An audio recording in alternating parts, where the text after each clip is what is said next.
Apple has introduced a new feature to help you track and recover your stolen iPhone. Turning on this tool can greatly increase your chances of getting your iPhone back.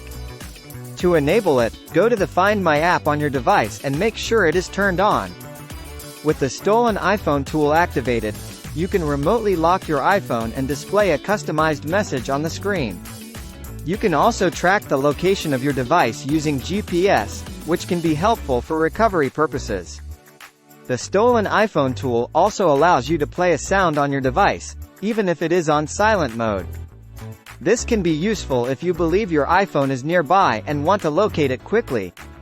In addition, you can put your iPhone in lost mode, which will disable the use of Apple Pay and other features. Lost mode also enables you to leave a phone number on the lock screen, so that whoever finds your device can contact you.